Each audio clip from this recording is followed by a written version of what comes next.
Welcome to the Magical Melting Pot podcast series that celebrates America's diversity through food, where leading culinary experts share their stories, cultures, and career journeys. Welcome, everybody. I'm thrilled to be interviewing Kitty Morse today, who's an expert in Moroccan food and culture. She was born in Casablanca to a French mother and British father and came to the U.S. in 1964 for college. Kitty has written 11 cookbooks, including an award-winning memoir with recipes called Mint Tea and Minarets that centers around her family's Moorish mansion not far from Casablanca. It's available on Amazon. Kitty is also a travel writer, cooking teacher, and was once a food columnist for the Los Angeles Times. She was also the first person to lead gastronomic tours to Morocco. She's written for Fine Cooking Magazine, Sunset, Bon Appetit, and WineDineAndTravel.com. And she's also hosted her own TV series. She's appeared as a guest on other TV shows and has been a keynote speaker in the US and abroad. Kitty's monthly newsletter, The Casbah Chronicles, is now in its 10th year, and it can be found at kittymorse.com. Welcome, Kitty. I'm so excited to have you. You're really quite amazing. Well, everybody has a story. Thank you, Michelle. It's really fun to connect with you this way. Great. Awesome. So I just have a few questions I wanted to ask you. Number one, can you tell us about your childhood growing up in Morocco and the importance of food to you and your family? And I'm curious, since you had parents from different countries and yet you were living in a third country, did you cook, your family cook British, French, or Moroccan food at home, or all three? And how did they decide when to make what? Oh my goodness, Michelle, you opened a can of worms here. Yes, and yes. My mother was French from Alsace-Lorraine, so we had plenty of French bourgeois cuisine, home-cooked French meals at home. And she also cooked for my father, who came from the south of England. So on holidays like Easter and Christmas, we always had Christmas pudding and hot cross buns and Yorkshire pudding. And I was in charge when we cooked a leg of lamb, or my mother did, to make the mint sauce because my father insisted on mint sauce. And of course, since we were living in Morocco and we all loved Moroccan food, I was really brought up on couscous and tagines and bastila and all the wonderful dishes that Morocco has to offer. So I grew up really in this cosmopolitan food environment, if you would. That's awesome. So what are the key characteristics of Moroccan cooking? What are the most typical spices, grains, other ingredients? I know you've talked about harissa and preserved lemons. Anything unique about the cooking methods, ways of serving, and also interestingly, different cultures that have influenced Morocco because there've been different invaders over time. And how has that influenced the cooking? And lastly, I'm asking you a lot of questions, but then you can just ramble on and on. How is it different from other North African cuisines? Okay, I'm writing all these now. Great question. Yeah, I'd be happy to. As you know, I've written 5 cookbooks or 11 cookbooks, but 5 are the cuisine of Morocco. And so there are many, there are 2 strains of Moroccan cooking in Morocco. There is the Arab strain, and then there is the Sephardic or the Jewish strain. And I've also written a book on couscous, only about couscous, which is the staple of Moroccan households. Every Friday in Morocco, housewives prepare couscous, this pasta-like semolina with 7 different kinds of vegetables as a topping. And they serve it at home when the men come home from the mosque. So that's one thing. But let's go back to the spices. Moroccan cooking, actually, or Moroccan cuisine, is reputed really as one of the best, and I hate to say this almost, but I really don't, the best cuisines and the most elaborate cuisines in the world. However, you have to remember that Morocco is on the Mediterranean. It just happens to be on the other side of Spain, Italy, and France, but we have similar ingredients. And the way Morocco differs is, of course, how they assemble these ingredients.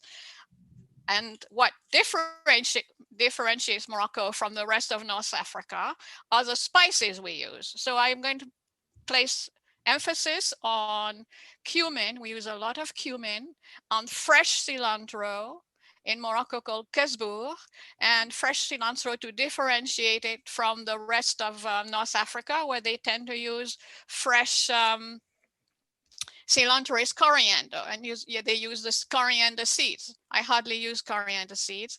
We also use a lot of turmeric, powdered turmeric, not the rhizome, because we pair the turmeric with saffron, which is an essential spice in Moroccan cuisine. Saffron happens to be one of the most expensive spices in the world, but we do need it in many Moroccan dishes, but we pair it with turmeric. Turmeric gives a golden color, and saffron gives the flavor. And we also use a great deal of powdered ginger. And that's an interesting story. We do not use fresh ginger in Moroccan cooking. We use powdered because the ginger was introduced by the Arabs in 685. The Arabs were the invaders of North Africa. They came from the east and they conquered the North African, if you would, coastline, where the indigenous peoples were the Berbers. You hear a lot of the Berbers these days, where the indigenous population of North Africa was Berber. So the Arabs, as the invaders, brought in, among many other things, a style of certain dishes, but especially spices. And one we use a lot is ground ginger. So when I see Moroccan dishes or people who write that recipe say, well, you use fresh ginger, we don't. To us, it's a Chinese spice. Another condiment that we use and that is absolutely essential is preserved lemons. Morocco, I mean, that's sort of my trademark. I mean, I'm always making preserved lemons in my classes. I think you have the link because I have a YouTube Kitty Morse preserved lemon link on there. But a preserved lemon is essential for poultry or beef or seafood. It is a lemon that has been preserved in salt and only in salt. The end result after 4 to 6 weeks when it is cured is a salted jam. It's not a liquid, it's not a lemon that's floated in liquid like you see in stores. So I would recommend that people make their own. And at this time, this is January, you have plenty of lemons because it's citrus season. So preserved lemons are very important. We do not like in Moroccan food is not picante. The essence of Moroccan cooking is the subtlety of spices and how we use them in specific dishes. We don't want anything hot. People think harissa is Moroccan. It's not. Harissa is from Tunisia. It's a hot pepper condiment. We use it, we have adopted it, but we use it on the side. In Tunisia, they put it in everything like they do in Thailand. You know, it takes your palate by surprise. So it's a very subtle cuisine. It's a blend of ingredients thanks to invaders such as the Arabs, but also of great influence with the Sephardic Jews. Sephardic Jews are the Jews of the Mediterranean who escaped Spain at the time of the Inquisition and settled in areas of North Africa that reminded them of their Spanish ancestry, and that's Morocco, Tunisia, and Algeria. But especially in Morocco, that's when I was saying there were two strains of food, of cuisines. One is the Sephardic and the Jewish influence, and one is the Arab influence. And for example, if I talk about Sephardic food, and I've also written a book called The Scent of Orange Blossoms, with a friend of mine who is a Sephardic Jew in Fez in Morocco. We give a whole book on Sephardic cooking. They brought in, for example, olive oil and butter and pastries like the Bastila pastry, this famous Moroccan sweetened chicken pie encased in phyllo dough. Well, that really comes, I think, from Turkey via the Jews to Spain and then into Morocco. Bastila is also the crowning dish of Moroccan food. Some say the Berbers came up with this concoction or this pie. It's wonderful. It's if you have never tried it, I recommend that's one dish you can try. Phyllo can be intimidating, but you can use a frozen phyllo at the supermarket. And phyllo is a great way if you make a mistake. It hides a multitude of sins because you just slather butter on another sheet of phyllo and you stick it on the one that has a hole in it, nobody knows the difference. Anyway, I give a Bastilla recipe in all my books. The other principal dish, I would say, quintessential, besides couscous, which is steamed in Morocco, never boiled, is a tagine. And you were asking me before about tagines. Tagines is really the traditional Moroccan day-to-day dish, not to be confused with a Tunisian tagine. These three countries are quite different, these three North African countries. In Tunisia, a tagine is an omelette, sort of a thick omelette, crustless quiche, I call it. But in Morocco, a tagine is another word for an exotic stew. And if you've, I think I sent you a picture or a link, but if you look at a picture of a tagine pot, it's got this typical conical lid. I call it a coolie hat lid, which is on a round base, and it's usually earthenware. And in Morocco, it is not, how should I say, poly, you know, it's not treated as it would be in the United States to cook. So it's just an earthenware dish, and it is set atop a charcoal brazier called a canoon. A tagine is really the ancestor of the crock pot, of the slow cooker, is the way I see it. So everyone, every housewife, whether she lives under a tent or in the city or at the beach or wherever you want to talk about in Morocco, has these little charcoal brasieros and tagine dishes. What's wonderful about tagines as a stew, you can make it ahead. You use the ingredients at hand. You use the seasonal ingredients. You flavor it with Moroccan spices, and you can do that over charcoal, or you can do it in your slow cooker, and you get a fabulous meal at the end of, you know, a couple of hours. Or sometimes I make a tagine, I put it in my crock pot or my slow cooker overnight, especially if it's cuts of beef or lamb. But tagines are as varied as they are. So tagine, you make tagine of seafood because we have 2,000 kilometers of coastline. So in Morocco, you use a lot of seafood. We have tagines, vegetarian tagines, solely of vegetables and spice, because meat in many Moroccan households is very expensive and they would only have it for celebrations. You have chicken tagines, and I sent you a picture. The most classic tagine of all in Morocco is chicken with preserved lemons. It is a fabulous pairing. Preserved lemons and olives is to die for. So you have tagines of chicken, you have tagines of beef, you have tagines of... Now, we have sweet tagines and we have savory tagines, because one of the particular interesting trends of Moroccan cooking is that we pair fresh or dried fruit with meat or fish. So if you look at my books and the tagines I give with seafood, I have a tagine of caramelized onions and raisins and almonds, another classic.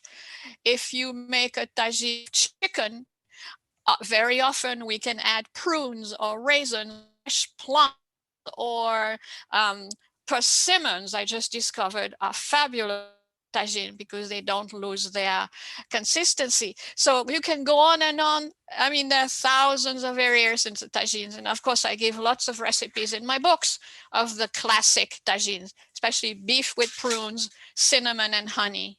It is delicious. So I also for an egg tagine. And the egg tagine I sent you is scrambled eggs in a tomato sauce with olives flavored with cumin. And so that is a very simple meal in the evening, or I often use it for brunch. I call it a tagine because it's an assemblage of various ingredients, and it turns out wonderful. So very simple to make. So that's for the tagine. For the couscous, which is the staple of North Africa, and North Africa is often defined, especially by a Tunisian president, Habib Bourguiba, a long time ago.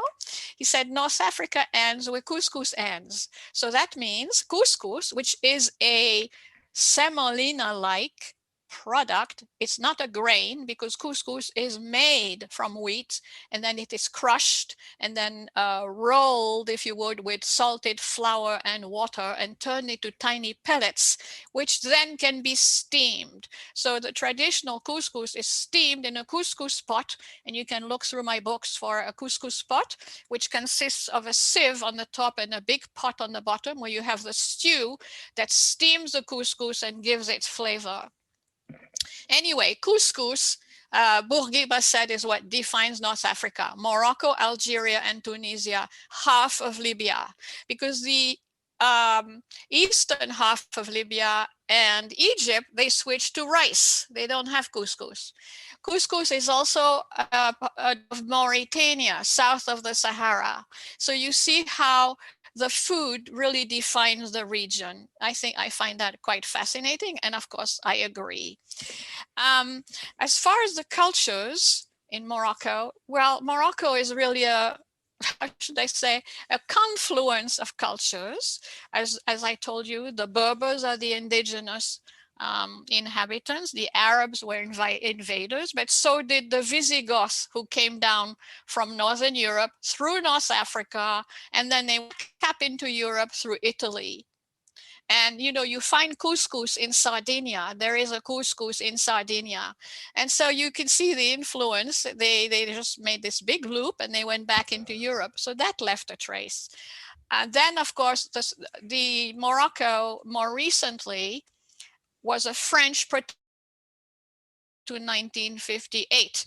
In fact, my grandfather came to Morocco in 1912. And my father came to Morocco in 1946 during the Second World War, because they were building Spitfire planes to send back to the European theater for the war with Germany. So all these, during the protectorate from 1912, Morocco took in Europeans and people from all over the world who came to settle in this new country, which happened to be French for 50 years, and then grew independent in 1958. So they all left a little trace. I mean, Casablanca has an Italian ice cream maker in Casablanca, makes the best ice cream or gelato I have ever had. So I grew up on excellent gelato. I grew up on French pastries, you name them, tarte aux pommes, the choux à la crème. I mean, I went to the pastry shop and I purchased this. And also the French left behind the baguette bread. In Morocco, there is a typical bread called a khobz, which means bread in Arabic, and it's a round leavened loaf. It is not a pita bread, which is unleavened. Khobz is leavened, prepared at home, and taken to the communal oven every day. And when I'm in Morocco, in our home in Dar Zitoun is our home south of Casablanca. And you can also see it. I have a Facebook page for Dar Zitoun, but 50 meters from my front door, I have a baker. We get our bread from the local baker. He also makes great, I send him pizzas and I get really good pizza. So also, coffee is a protectorate sort of leftover. But the national drink of Morocco is mint tea made with fresh mint. And I'm insisting on fresh because if I go to Tunisia, they use dried mint. And I, of course, love fresh. So the fresh mint has an interesting story. It became the national drink in the mid-1850s when there was a blockade due to the Crimean War on the way to India and points east. And the British had to find a new market for their green tea, because the basis of fresh mint tea, first we made a green tea and then you add the fresh mint. So there you are. So they sent bales of green tea to the Moroccan Sultan and he loved it and he mixed it made it with fresh mint. And so mint tea is our national drink.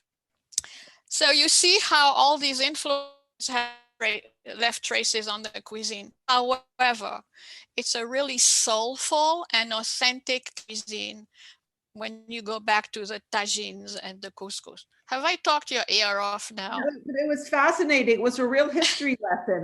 No, Yeah, I okay. just have one question, which is the Berbers, like the original indigenous Berber cuisine. What was that like? And today, is there any that's like not influenced by all these other groups that have come in? Are there any traditional Well, Berber? there is traditional, but I'm not sure that there are that there are Berber dishes per se, because, well, there might be in the mountain, because the Berbers of Morocco, and I'm speaking of Morocco, okay, because the Berbers of Algeria are the Kabyle, and they have different culture. In Morocco, the Berbers tended to retreat, if you would, to the mountains, to the Atlas Mountain. So you'll find the Berber inhabitants mainly in the mountains, and the Arabs mainly in the plain. However, they intermarry, and now the king, the Mohammed VI, has allowed Berber to be spoken in schools, to be taught in schools, to be spoken on television, because it didn't happen, until maybe 15, 20 years ago. The Berbers were just kept aside. So if you go to some mountain villages, for example, they make they might make a tagine of whatever they have available of goat. In the desert, they make a tagine of camel. They have different grains for the couscous, but that's about it. It's pretty much universal, the Moroccan food all over the country, except you separate the seafood is on the coast and the meat is more inland. Okay, that makes sense. So curious, what are your personal favorite dishes when you think back to your childhood?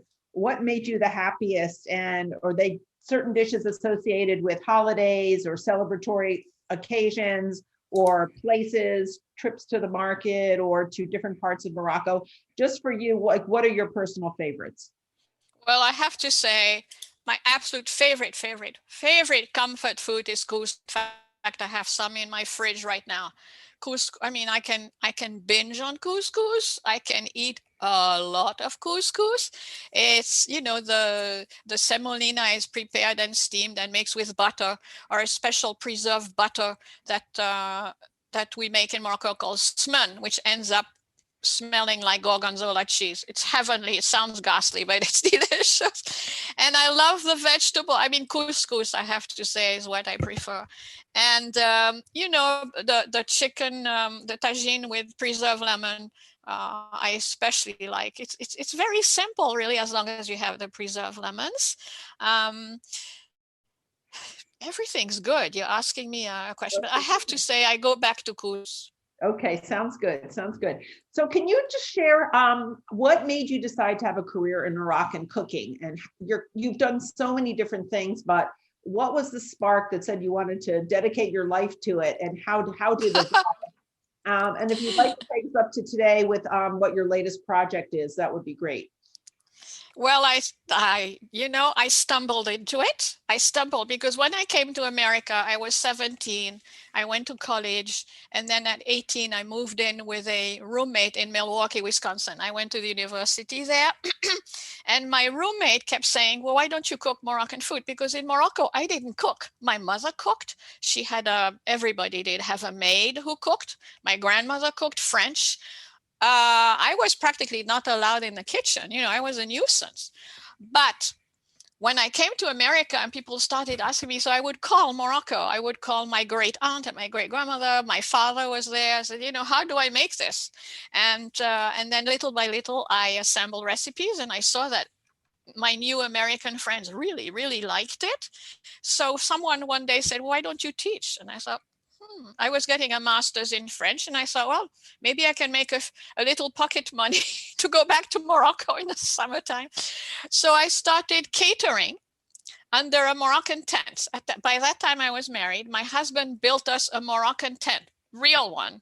And we had the rugs and the pillows and the round tables, and you sit on hassocks around the tables. And I hired the belly dancers, and I headed to the kitchen, and I cooked my great aunt and my great grandmother's dishes. And it was a great hit. I was having a great time. I made pocket money. And so that was in Milwaukee, Wisconsin, when I could not find couscous in the stores. I mean, that was a tragedy. My grandfather had to order cases from New York. No, but I mean, saffron, and I couldn't find fresh cilantro, so I had to go to the Puerto Rican markets. I mean, it was really interesting. Things have changed. So gradually I did this, and then my students started saying, well, why don't you write a book? I said, a book? Why?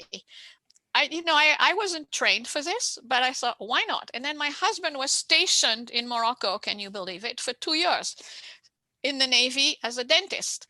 So I went home, and during the 2 years I was there, I ran around Morocco, and believe me, I hit up my relatives, my friends, any cook who would talk to me, and I gathered a bunch of recipes and tested them for the American kitchen. And my first book is, I don't know, maybe it's on Amazon, but it's called Come With Me to Morocco, a Cook's Tour. Come With Me to the Casbah, a cook's tour of Morocco. And I enlisted the help of 12 Moroccan artists to illustrate it. It took me 12 years to put this together.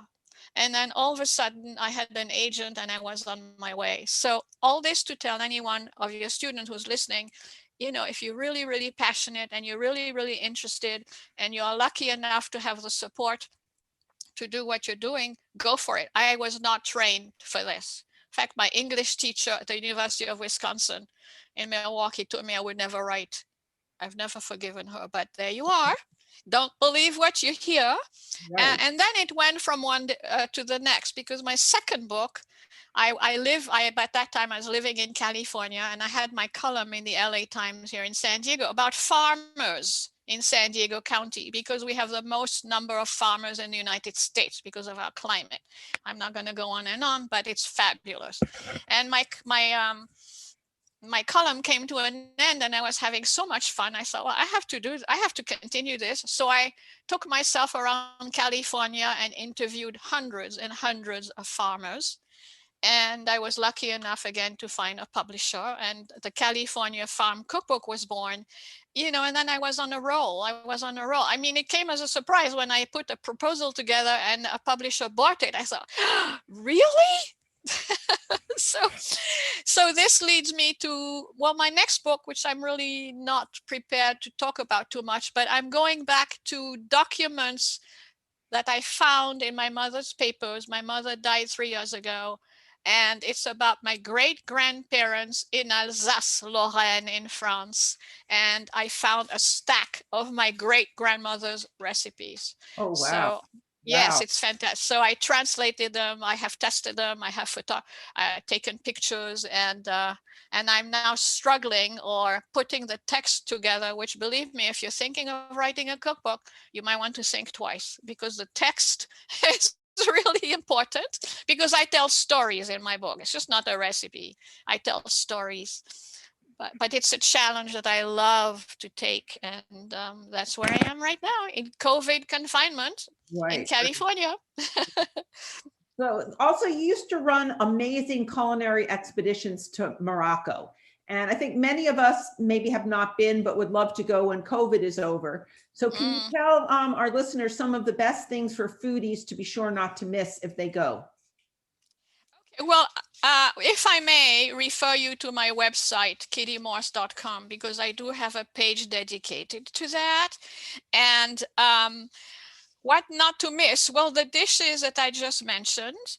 And there is remember that if you go as an independent traveler, Morocco has excellent roads, excellent trains, fabulous hotels, and the people are multilingual: French, English, Spanish, German, Dutch, I mean, you name it. It's good to know a little French or a little Spanish. I would not recommend or push a single young woman to go on her own. But if you go in a group or with, 2 or 3 people, that's great. I mean, Moroccans are very friendly, but you will attract more attention if you're a single young woman. And whether you like it or not, that's the way it is. And, there are various itineraries, because the north and the south are so different. My particular favorite is the desert. When I led my tours, and I led it for 22 years, I don't anymore, I always included the Sahara, very selfish, because that's where I love to go. Morocco has a topography much like California's. The coast, and then fertile plains, very green in the north. You grow rice in northern Morocco, and then you cross over to the desert plains and Marrakesh, for example, which is a former oasis that has been so gentrified that is, frankly, I will, if I never go back there, that's fine, but it's on the itinerary. It's turned into Disneyland. And then if you go over the Atlas Mountains into the Sahara to Ouarzazate, you might have heard of it. That's, to me, is very, very interesting and very easily done by car, very easily done. So you can do that, or you know, there's Airbnbs in Morocco. Every other house or kasbah is an Airbnb. You can rent a car or join a group. And actually my tour, I always learn something on my tours. You know, even though there's 20 or 15 or 25, or you hire a good local guide, you can hire a local guide and a car and driver. And I've done that. So it's very easy to do. And I would say go to TripAdvisor and check out the best agency. I don't do my tours anymore, so I'm not up on the very latest posh hotels and nightclubs in Marrakesh. From the standpoint of food, are the open air markets amazing? Are there spice markets? Anything in particular in terms of? Yes, of course. The souks, the open air markets are called souks. And there's country souks, like there was in the town where where we own a home in Azemmour, about 90 kilometers south of Casablanca. So I used to go to the souk on Tuesday. So the open air markets, yes, they're weekly. There's all big cities like Casablanca, Rabat, Fez, and Marrakesh. They're French covered markets, you know, I mean, with the fanciest mushrooms and the morel and the girole and the charcuterie and whatever. So that's also available. And then you can buy from vendors who come to your house. So there's food everywhere in Morocco. It's one of the single things all Moroccans agree on. We need good food. So they're easy to find. And usually souks are held on a specific day of the week. So find out. My souk in Azemmour is on Tuesdays. So find out when the souk is and go to the souk. Fabulous. So what's the best way for listeners to explore your work? Are there any first books that you think they should look at initially, and videos to watch? I know we're going to have on our blog, on the Magical Melting Pot blog, on our Instagram, we're going to do some IGTV with Kitty making a few items, but there's a lot more within her content. I just want to say that I've known Kitty actually now for, oh boy, close to 20 years. She was in my original Magical Melting Pot cookbook. Yes, and I was yes. enchanted by her stories and her career and her recipes. And so it was really thrilling to reconnect with the launch of the podcast and our IGTV and YouTube of cooking videos. But what are the best ways for people to get to know just about your work and what's available? And if someone wanted to get in touch with you, what would you recommend? Well, I would say, please get a hold of me on my own website. I have several. I have some for my books, but my own, it's Kitty Morse, KITTYMORSE.com. I publish an e-newsletter sort of every month called the Kasbah Chronicles, and I give recipes and I talk about Morocco, and I find links to the latest information on Morocco, and that might be good for a traveler. And if you want to get the chronicles, it's by invitation. Send me an email at on my website or at my email, info@minty&minarets. I don't know if it's going to be on your website, Michelle, but yes, that would be if you want to be. As well, pretty much everything we put a link, we will. So that's what I would say. And if somebody travels, I can give information, but I'm not up on hotels. I don't do tours anymore. So that would be the best. And then for the video for the preserved lemon, go to YouTube. It's about 3 years old, but it gives you the method of how I make my own preserved lemon. So I think you can always Google me and find out. I'm really not up. I am not on Instagram. I'm not on Twitter. I'm Facebook, yes. That's about it. Very good. Okay, well, this was phenomenal, particularly in the days of COVID when we can't travel. You've really transported us to Morocco, to the sights and the smells and the colors and the tastes. And it was really wonderful. The history that you shared, the culture that you shared, very, very enriching. So thank you so much. And again, we're going to share some of Kitty's content, and that will be available if you look at magicalmeltingpot.com. We will have, again, as much as we can, but then we direct you to her website as well, because there'll be a lot more there. Okay, well, thank you, everybody, and thank you, Kitty. Thank you so much. Bon appétit. Bismillah. Bye. Bye.